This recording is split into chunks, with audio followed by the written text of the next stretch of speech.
Gaza యుద్ధంలో Israel దుర్మార్గాలను బాహ్య ప్రపంచానికి తెలియజేస్తున్న పాత్రికేయుల మీద నెతన్యాహు కక్ష కట్టారన్న విషయం తెలిసిందే. జర్నలిస్టులని తెలియక చంపేశామనో, ఐడిఎఫ్ బలగాలు పొరపడ్డాయనో, వారు జర్నలిస్టు ముసుగులో ఉన్న టెర్రరిస్టులను వాదిస్తూ ఆయన 200 మంది జర్నలిస్టులను హత్య చేశాడు.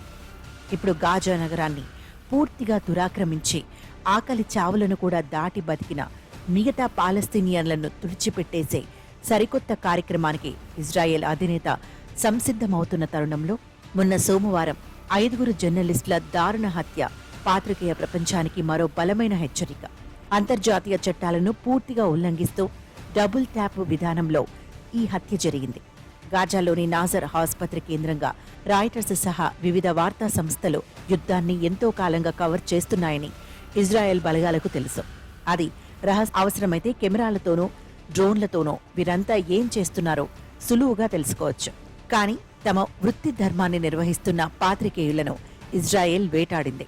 ఆసుపత్రి భవనంలో వైద్యుల నివాసాలున్న పై అంతస్తు ఐడిఎఫ్ బలగాలు మొదటిగా పేల్చేశాయి. ఆ దాడిలో గాయపడిన వారిని కాపాడేందుకు కొందరు కొద్ది క్షణాల తర్వాత పరుగులు తీశారు. వారితో పాటు ఈ 5 పాత్రికేయులు కూడా మెట్ల మీద నుంచి వెడుతుండగా సరిగ్గా లెక్కలేసుకుని మరి ఐడిఎఫ్ బలగాలు రెండో దాడి చేశాయి. 7 నిమిషాల తేడాతో ఉద్దేశపూర్వకంగా ఈ 2 దాడులు జరిగినట్టు ఒక అరబ్ ఛానల్ ప్రత్యక్ష ప్రసారంలో స్పష్టంగా తేలిపోయింది. తొలి దాడిలో 3 మరణిస్తే మలి దాడిలో జర్నలిస్టులతో సహా 20 మంది కన్నుమూశారు. 100 మంది గాయపడ్డారు.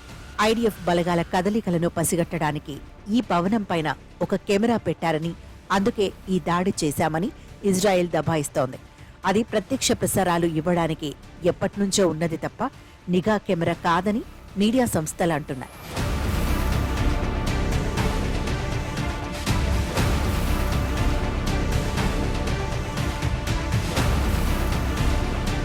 పొరపాటుకు ఏమాత్రం ఆస్కారం లేని ప్రదేశంలో ఈ దాడి జరిగినందున ఇజ్రాయెల్ ఎన్ని చెప్పినా 5 పాత్రికేయులను అది ఉద్దేశపూర్వకంగానే అంతం చేసిందని మీడియా నమ్ముతోంది. గాజా దురాక్రమణలో భాగంగా ఇజ్రాయెల్ దళాలు యుద్ధ ట్యాంకులతో మిగిలిన నిర్మాణాలను కూల్చివేస్తున్నాయని, తీవ్రంగా గాయపడిన పాలస్తీనియన్లను తరుముతున్నాయని వార్తలు వస్తున్నాయి. పాలస్తీనియన్లు కూలిన ఇళ్లను పట్టుకుని వేలాడుతున్నారు, గాయపడుతున్నారు, చస్తున్నారు తప్ప స్వస్థలాన్ని వదిలిపోవడం లేదు. వీరందర్నీ ఆకలితోనూ ఆయుధంతోనూ హతమార్చి గాజాను హస్తగతం చేసుకోవాలనుకుంటున్న నెతన్యాహు ఈ మలివిడత దాడిలో మరింత హింసాకాండకు ఒడిగట్టబోతున్నారన్నది వాస్తవం. గాజా దుర్భిక్షంతో అల్లాడుతున్నదని ఇప్పుడు అధికారికంగా కూడా నిర్ధారణ అయింది. ఆకలి చావుల వార్తలు ఎంతో కాలంగా ప్రపంచం వింటోంది. ఆహార సరఫరాలు నామమాత్రంగా సాగుతుంటే ఆ ట్రక్కుల వెంట పరుగులు తీస్తున్న వారిని, అన్నం కోసం గుమిగూడుతున్న వారిని ఇజ్రాయెల్ దళాలు కాల్చిపారేస్తున్నాయి. గాజా వెలుపల వేలాది ట్రక్కులు అనుమతి కోసం నిరీక్షిస్తుంటే అర్థం లేని ఆంక్షలతో, నిషేధాలతో ఆహారం, ఔషధాలు గాజాలోకి రాకుండా ఇజ్రాయెల్ అడ్డుకుంటోంది. ఇంతటి తీవ్రమైన పరిస్థితుల్లో ఇప్పుడు నగరాలకు దిగ్బంధం చేసి వాటిని యుద్ధ క్షేత్రాలుగా ప్రకటించి ఆ కాస్త ఆహారాన్ని కూడా లోనికి పోనివ్వకుండా తన మలిదశ గాజా విధ్వంసాన్ని ఇజ్రాయెల్ అమలు చేయబోతోంది. పాత్రికేయుల ఊచకోత ఘటన అమెరికా అధ్యక్షుణ్ణి కదిలించిందని, ఆయన యుద్ధాన్ని త్వరలోనే ముగించేందుకు కృషి చేస్తున్నారని కొన్ని కథనాలు వెంటనే ప్రచారంలోకి వచ్చాయి.